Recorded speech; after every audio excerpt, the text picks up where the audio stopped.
Ngayong gabi sa Reporter's Notebook.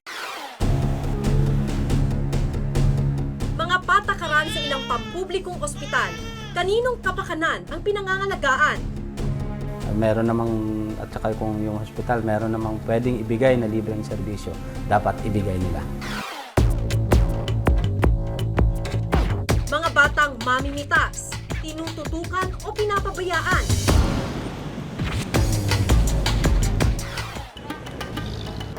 At mga party list representative, kinatawan ng mga mamamayan o ng iilan?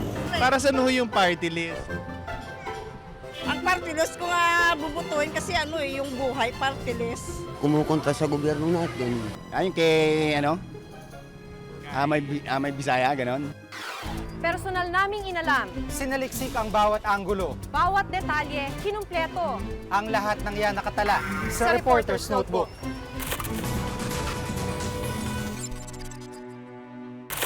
Malaking parusa raw ang magkasakit sa ating bansa. Bukod kasi sa nagtataasang presyo ng gamot, tila abot langit din ang gastos sa pagpapaospital. Pero paano kung pati patakaran ng ilang mga pampublikong ospital, hindi mapangalagaan ang kapakanan ng mamamayan?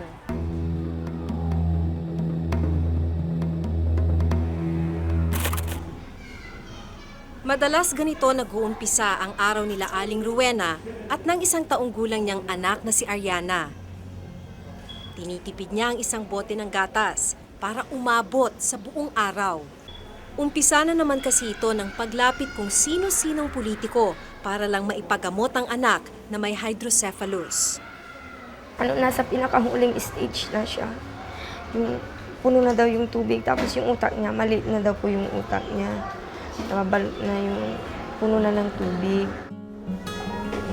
Walang trabaho si Rowena. Iniwan siya ng kasintahan nang makitang itsura ng kanilang anak.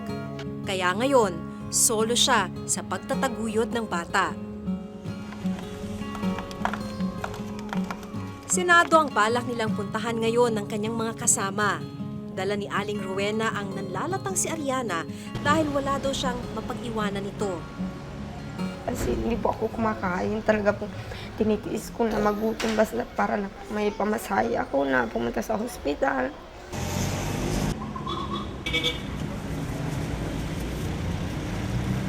Mausok, masikip at mainit sa jeep. Pero walang magawa ang mag-ina kundi tiisin ito. Matapos ang halos 2 oras ding biyahe, narating nila ang Senado.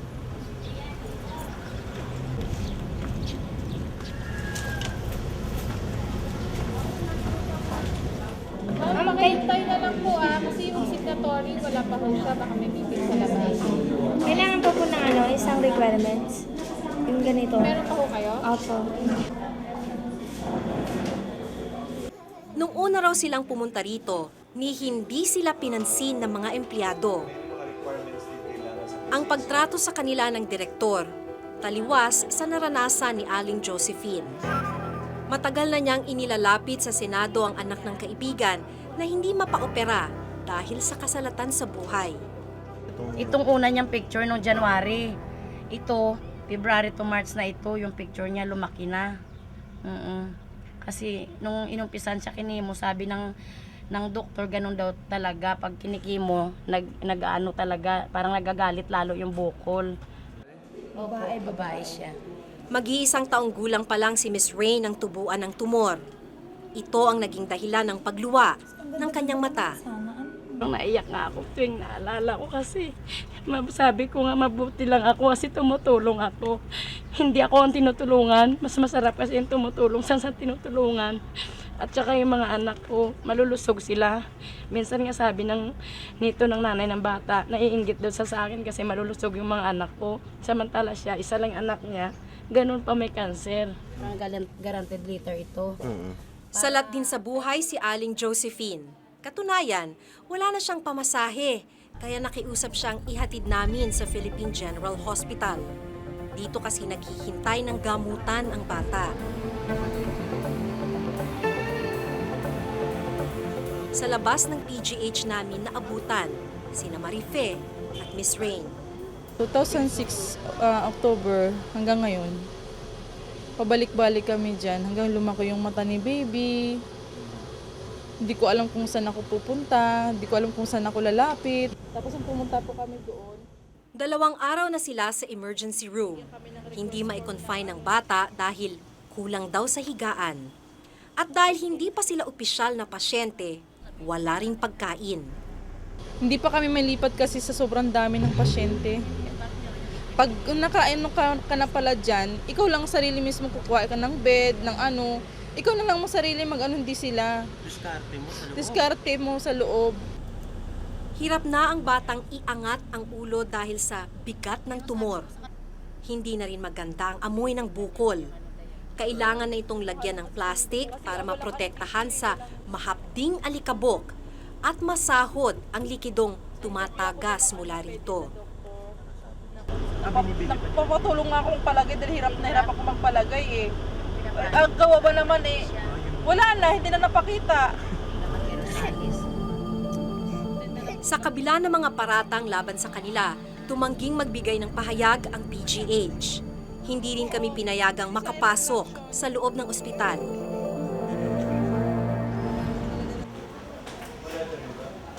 Sa Amang Rodriguez General Hospital naman, hindi nawawala ng bantay ang pintuan ng OB/GYN ward.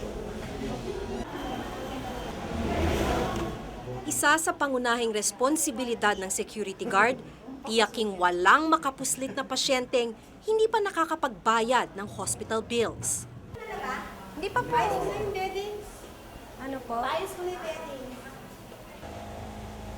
Sa silid na ito, nagsisiksikan ang mga nanay na walang pambayad. Mainit sa loob ng kwarto ng mga bagong panganak na sanggol. Sira ang aircon. Isa lang ang electric fan na pinaghahatian ng lahat ng pasyente sa kwarto. Si Merlita Daniel, 5 araw nang nakakulong sa kwarto nang aming makausap. Panganay niya ang kanyang isinilang na sanggol. Bukod sa init, matinding gutom ang tinitiis ng mag-ina sa loob ng ospital. Wala na po akong pagkain, wala na pong ano yung baby ko. Wala nang gamit. Wala kang pagkain. Kasi hindi na po kasali sa rasyon, palabas na po kasi. Pag nakaano na pong ilalabas na, hindi na po kasali sa rasyon ng pagkain. Bihirang nakakapagtrabaho ang asawa kaya gipit na gipit sila. Naiyak na lang po. Kasi wala pong natulong.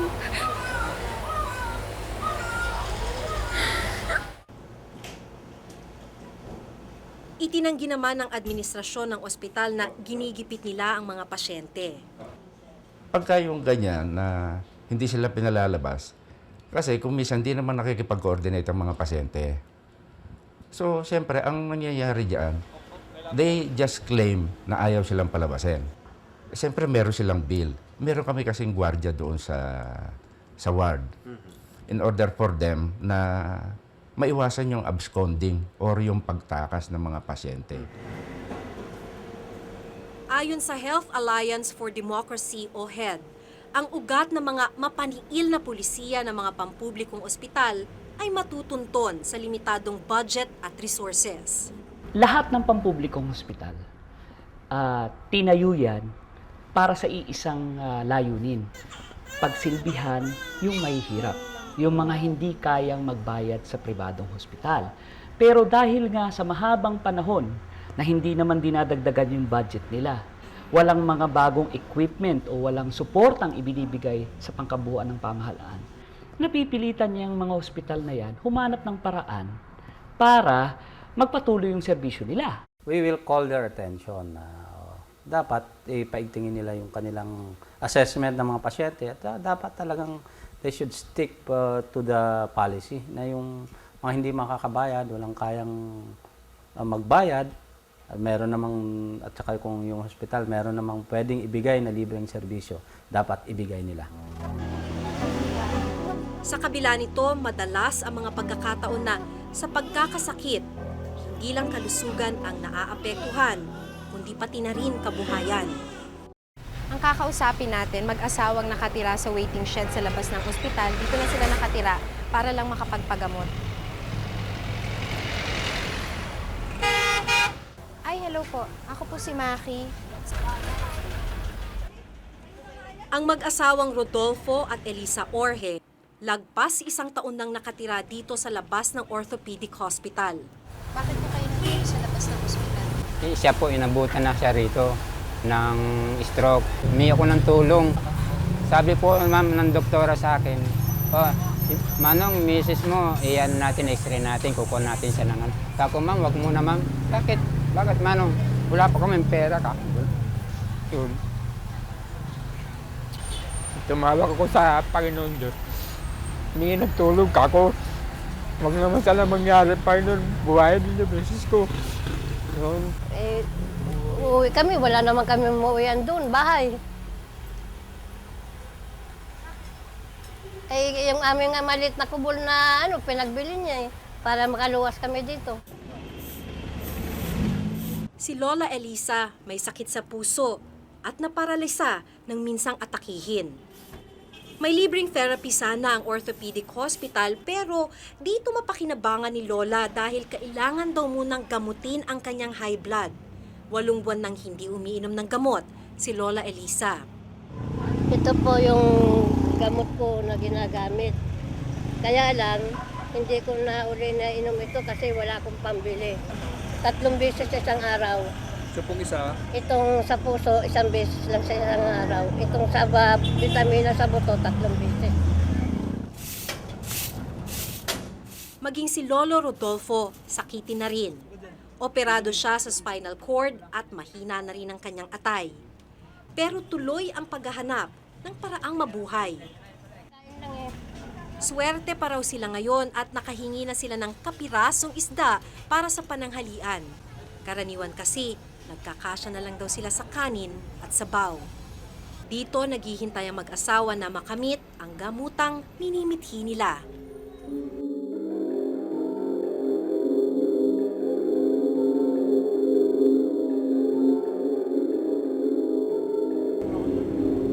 Ayon nga sa HED, mahigit nga sa 50% ng mga Pilipino hanggang sa ngayon ang walang kakayahang ipagamot ang sarili.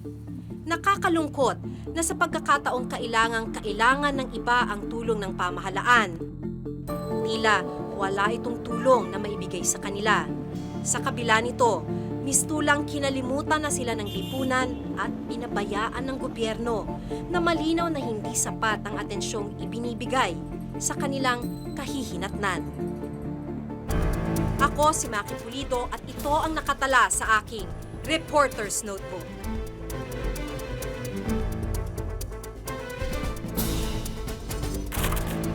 Di ko inakala na kahit may nakatutok na kamera, walang takot si Junior na namitas.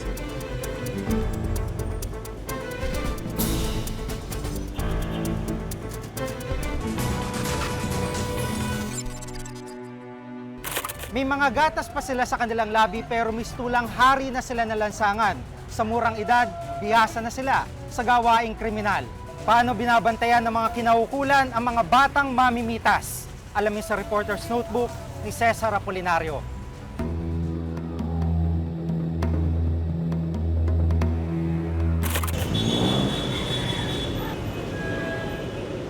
Isang ordinaryo at tipikal na araw sa Blooming Treat, Maynila.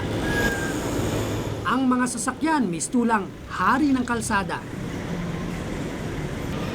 Kaya anumang oras nakaamba ang disgrasya. Pero para sa mga batang ito, ang kalsada mistulang playground nila. Dito nila pinapalipas ang maghapon sa pakikipaglaro at pakikipagpatintero sa mga sasakyan. Dahil maghapon at magdamagang laman ng kalsada, kabisado na ng mga bata rito kung paano makakapagdilensya ng pera kapag inabutan ng pagkalam ng sikmura.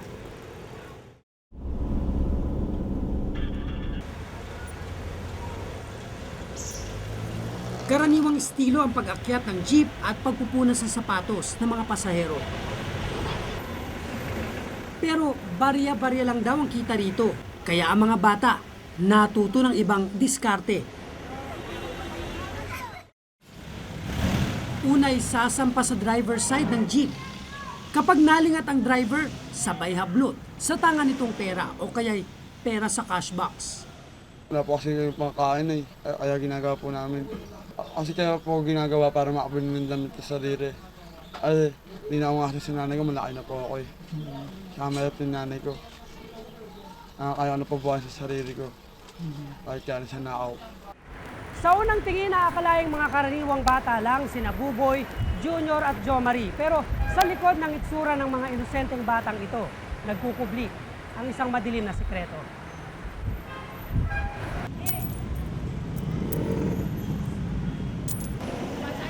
Ano yung ginagawa nyo doon sa Blooming Treat? Nag-rugby ko. Nag-rugby ka din? Ikaw? Backride. Tricycle po. Ikaw? Hindi po. Nangunguha lang po ng kunta. Mhm. Tapos namibili ko po ano pagkain ko. Aminado ang tatlong magkakabarkada na isang dahilan ang pamimitas, kaya sila tumatambay sa Blooming Treat. Pamimitas ang tawag sa pang-snatch o pagnanakaw ng pera, alahas, cellphone o kahit anong gamit ng mga pasahero at driver ng jeep. Batang mamimitas ang tawag kina Junior, Buboy at Jo Marie.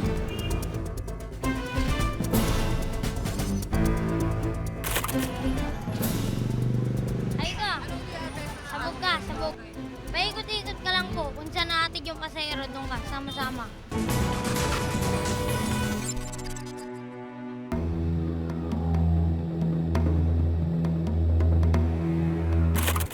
Para sa mga batang ito, animo, hinog na prutas na naghihintay mapitas ang mga pera at kagamitang kanilang nasisipat. Sa lugar nila kung saan ko nakapanayam ang magkakabarkada sa ilalim ng pagmamatsyag ng magulang at kamag-anak. Pino at kontrolado ang kilos ng mga bata.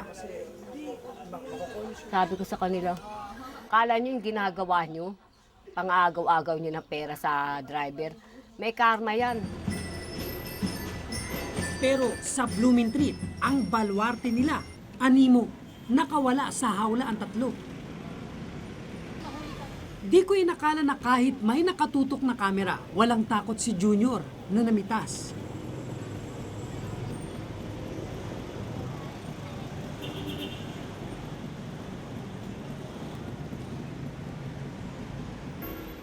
Pero nang lapitan siya at tanungin, itinanggi nitong may napita siya. Sabi ng mga bata, sa tuwing makakapitas sila ng ginto, binebenta agad nila ito dito sa lugar na pupuntahan ko. Tanong lang namin, kasi kinikwento ng mga bata, sa inyo raw binebenta pag may mga ginto. Ay, wala. Ewan ko sa iba. Matigas din ang tanggi ng mga may alasan dito na bumibili sila ng nakaw na alahas mula sa mga bata. Kahit pa harapan silang itinuturo ni Jo Marie. Sabi ng mga tindera hindi daw. Ako bebenta lang ako din sa silver. Kasi mga kaibigan ko puro ginto dito. Silver sa kabila ako. Pero dito sa mga tindahan ito, binibenta nyo? Mga bata. Swerte raw sila kung nakakaabot pa sa mga alahero at alahera ang mga nai-snatch nilang mga alahas. Kinukuha po ng mga polis, lalo na po yung mataba. Malalapasin po kami kapag kinuha yung pera namin. Ano yung matabang yung polis yun? Hindi po, kay Foreman lang po. Bata ng polis. Aminado naman si Police Superintendent Romel Cabagnot, hepe ng Presinto 3, na isa ito sa problemang hinahanapan nila ng solusyon. Totoo yan, meron ding mga ganyan. At ang problema kasi yan, yung mga bata na hindi naman nagsasalita sa amin. Nalalaman namin pag may sumbong. So pag ganyan ang ginagawa namin, pag nalaman namin na barangay o kahit mismo sa kapulisan namin, hindi namin tinutolerate yung imbestigahan na talagang sinasampahan namin ng kaso. Yung mga sibilyan naman na informer na nahuli sa ato, yung direksyon niya, kinakasuhan na namin.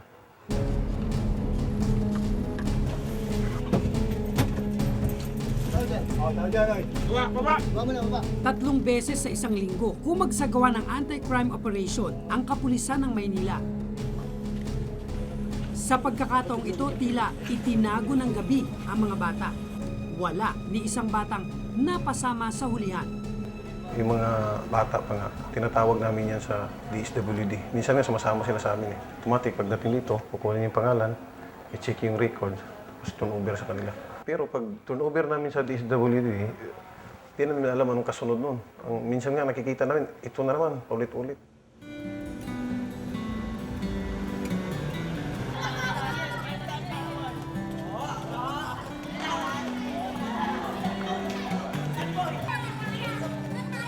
Gahibla lang ng buhok ang pader na naghihiwalay sa mundo ng mga batang ito at mga bata sa Blooming Tree.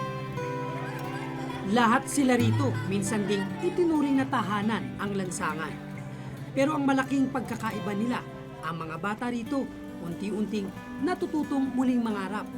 Simula po bata ako, hindi po ako nakapag-aral 15 anyos na si MJ pero sa darating na pasukan, first time pa lang niyang makakatuntong ng paaralan. Sa edad niyang 16, naging labas-masok na ng kulungan at mga shelter si Joshua. Nahuli po kasi ako nung nagnanakaw na po ako ng cellphone. Yung tumunog po yung cellphone, doon po ako nahuli. As yung dinala ako sa CR, binugbog din ako ng 5 gwardiya. Si Ray naman, 5 taong gulang nang unang maglayas at magpalaboy sa kalye. 7 taong gulang nang sinimulang mag-rugby at magnakaw. 10 taon ang unang makulong at mabugbog dahil sa pagnanakaw. 3 taon na simula nang magbagong buhay siya. Minsan nakikita ko rin na ito pala ako, parang may nagbabago rin kahit papaano. Bukod doon kapag naboboring ako, kasi sa loob ng shelter, ganun. Pag naboboring ako, ginagawa ko, sumasali ako sa mga activity tulad ng dancer, sa theater, sa choir. Sinali ako. Sinali ako sa art para hindi ako maboring. Yun, hanggang sa na-improve ko lahat yun. Bukod sa pagbibigay ng matutuluyan, pagkain at damit, ginagamot din nila rito sa Pangarap Foundation ang pisikal, espiritual at kaisipan ng mga batang voluntaryong pumaparito. Pinapag-aral at binibigyan din sila ng skills training o mga kaalamang maaaring pagkakitaan pag alis nila rito. We have an open door voluntary policy. So every child who is here because they want to be here. Taon-taon nadadagdagan ang bilang ng mga kabataang nagiging palaboy sa kalye. At taon-taon nadadagdagan din ang mga batang nalululong sa bisyo o kaya'y gumagawa ng krimen. Tunay na mabagal ang paglalakbay tungo sa pagbabago at pagbangon. Pero alam ni MJ na swerte siya at napunta siya rito sa Pangarap Foundation. Sabi ko, tatakas rito kahit gaano kalungkot. Marami kasing batang nasa labas na nangangailangan ng tulong na kailangan mapunta rin sa ibang shelter. Kinagabihan ng pakikipag-usap ko kina Buboy, JR at Jo Marie, ito na ang dinatnan ko sa aking pagbalik. Sub-sub na sa plastic ng solvent ang mukha ni Junior. Kapag malalim na ang gabi, ganito na pala ang tatambad sa rito. Ay ka, sabog ka, sabog. Paikot-ikot ka lang po kung saan natin yung pasahero doon ka, sama-sama. Parang bulang naglaho si Junior nang lapitan namin ang mga kasamahan niyang bata. Umuwi na raw anila, masakit daw ang ulo. Tila walang katapusan ng aksyon sa Blooming Tree, mapaumaga man o gabi. Sa ngayon, isa lang ang malinaw at permanente sa buhay nila. Ang tila walang hanggang kahirapan. Kailan kaya sila tuluyang mababantayan at matututukan? Ako si Cesar Apolinario at ito ang nakatala sa aking Reporter's Notebook.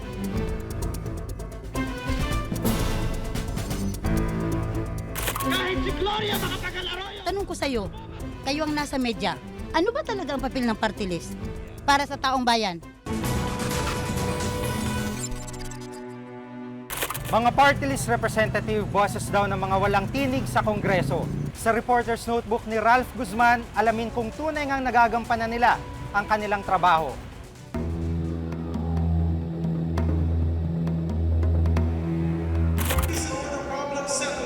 Mr. Speaker, I appeal the ruling of the chair. I appeal the ruling of the chair, Mr. Speaker. Point of Do not proceed. You have violated. The gentleman on the floor is out of order. 9 na taon na ang party list representatives na umuupo at nakikidebate sa Kongreso. Pero hanggang ngayon, tila hindi pa rin nararamdaman ng karamihan ang silbi ng mga party list. Nagpapatanggal ng mga tao sa mga nakapwesto. Grupong waray. Ilonggo kami sir, hindi kami waray. Kumukontra sa gobyerno natin. Hindi kasi ako pamilyar sa mga ng party list, kaya wala akong masabi. Diyan sila kumikita. Yun lang. Tanong ko sa'yo, kayo ang nasa media, ano ba talaga ang papel ng party list para sa taong bayan? Noong 1995 nang isabatas ang Republic Act 7941 o Party List System Act. 1998 nang simulang iboto ang mga party list. Mga ganap ding kongresista, pero imbes sa distrito, mga tinatawag na marginalized sector ang kanilang pinagsisilbihan.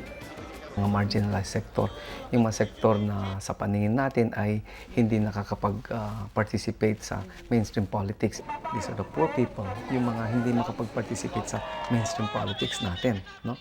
Sapagkat alam natin sa mainstream politics, kailangan na meron kang maraming pera upang mag-mount ng isang campaign. Ang mga farmers ba natin, ang mga urban poor ba natin, ang mga fisher folk, wala naman yan, no? Session is resumed. Mr. Speaker. Hindi bababa sa 2% ng lahat ng mga boto para sa party list ang dapat makuha para makaupo ang isang party list representative. 20% dapat ng mga upuan sa Kamara ang nakalaan para sa party list groups. Pero ngayong 13th Congress, 23 lang o 10% sa 236 sa kongresista ang galing sa mga party list. Kaya mula noon, ganapan silang mambabatas, wala masyadong impluensya ang mga party list representatives sa pagpapasa ng batas. Slightly higher sila sa isang advocate ng issue na nasa labas ng Kongreso. Sila yung advocate ng issue sa loob ng Kongreso.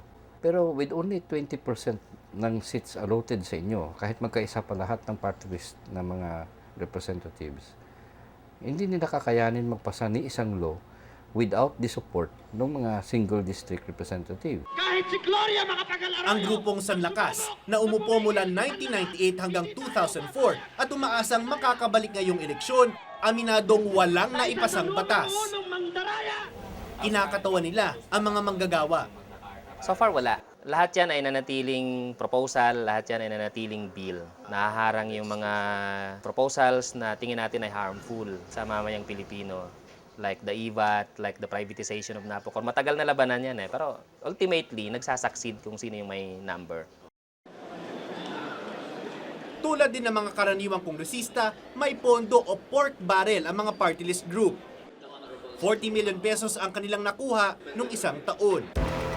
Ayon kay Mon Casiple ng Institute for Political and Electoral Reforms, ang pondong ito minsan ang pinag-uugatan ng kontrobersya sa mga party list. Iba pa yung usapin na yung pork barrel itself masama, no? Nagagamit na source ng corruption.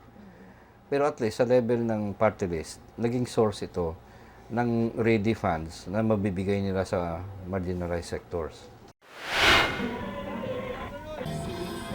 Sa kaso ng SIBAC o Citizens Battle Against Corruption, mula 2001, sa mga programa raw nila napupunta ang pondo. Sinasabing isang multi-sectoral party list ang SIBAC. Nire-representa umano nila ang boses sa mga tao na lumalaban sa katiwalian.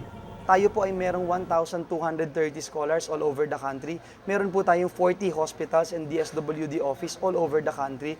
We have been helping our farmers, our young people, mga youth centers, ang ating mga barangay levels, sa ating mga LGUs. Tinutulungan po natin sila. Dahil survey mo, kabuuan na Pero hinaing ng SIBAC mula 2005, inipit daw ng Malacanang ang kanilang pondo dahil sa pagpanig nila laban sa issue ng Hello Garci. Kami 205, 206, 207, ni Singkong Duling halos wala kaming makuha. Pare-pareho po yung project namin. For instance, scholarship. I have 1,230 scholars all over the country.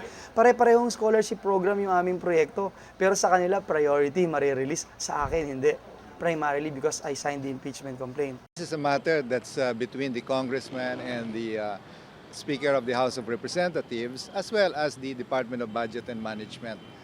We know that these are incorporated in the budget, and there are just rules for the disbursement of this type of funds. Ngayong paparating ng eleksyon at nagsulputan na parang kabuti ang mga kandidato sa pagka-party list, marami ang nagtatanong kung isusulong talaga ng mga ito ang pangangailangan ng mga maliliit o baka naman sa pansariling interes lamang. Ang party list na bantay ay isa sa mga pinaghihinalaang mula rin sa administrasyon. Ang kinatawan nito, si Retired General Jovito Palparan, iniuugnay sa ilang kaso ng extrajudicial killing sa bansa. Yun ang magiging focus. Depressed communities, mga nahihirapan at karamihan dito ay biktima ng kahirapan at biktima ng ating problema sa seguridad. Ang aso niyang si Bullet ang kanilang mascot, pero itinatanggi niyang tuta siya ng administrasyon. Wala akong kaalaman dyan sa akusasyon na yan. Kung ako ang tanungin mo, ay hindi naman kailangan magiging front ako ng administration. But of course, I will support yan. I will support the administration. Pero giit niya, huwag iboto ang militant party lists na nag-uugnay sa kanya sa mga pagpatay. Would you campaign against them? Yes, of course. Ito sinasabi ko na sa mga tao natin, huwag na tayong magpaloko sa mga yan. Kasi tuloy-tuloy tayong sasamantalain yan. At nakita mo naman sila pag nag-demand sa gobyerno ay hindi mo mahindian. Kasi kung hihindian mo sila, ay violence ang kanilang sagot. Ayon sa pag-aaral na isinagawa ng Institute for Political and Electoral Reform, epektibo ang party list group sa bansa. Isa sa nakikitang problema ay ang pagpili sa mga sektor na pinapayagang tumakbo. Tighten mo yung criteria para maliwanag kung sino yung ang papasok lang dyan. Other than that, yung buong sistema itself ng seleksyon ng mga parties plus yung kanilang pagkuha ng boto sa kampanya at pagdetermine ng seats ay mga problema. Hanggang ngayon, marami pa ring sektor ang hindi pa naririnig at nabibigyan ng pagkakataon na magsilbi sa kamera. Kagaya ng mga matatanda at may kapansanan. At marahil isa na nga rito ang akapin na hindi makaupo-upo kahit pa isa sila sa nakalistang marginalized sectors. Rinerepresenta nila ang mga may kapansanan. May kanya-kanya kasing area of assistance lang ang pwedeng ibigay ng isang NGO. No? Para for example, yung Office of Persons with Disability Affairs. Kailangan talagang maisabatas na yan nang sa ganun ay may isang opisina talaga sa lahat ng local government units para sa amin na siya nang mamamahala sa registration, siya nang mamamahala sa mga ibang mga pangangailangan. Instead na kung saan-saan pa kami opisina itinuturo. Ang pagpili sa party list representatives, singhalaga rin ang pagpili sa iba pang mga mambabatas. Kaya hindi sila dapat ipagwalang bahala sa araw ng eleksyon. Maging mapanuri at siguruhin ang mga mauupo ay tunay na galing sa mga sektor na di karaniwang nabibigyang tinig. Ako si Ralph Guzman at itong nakadala sa aking Reporter's Notebook.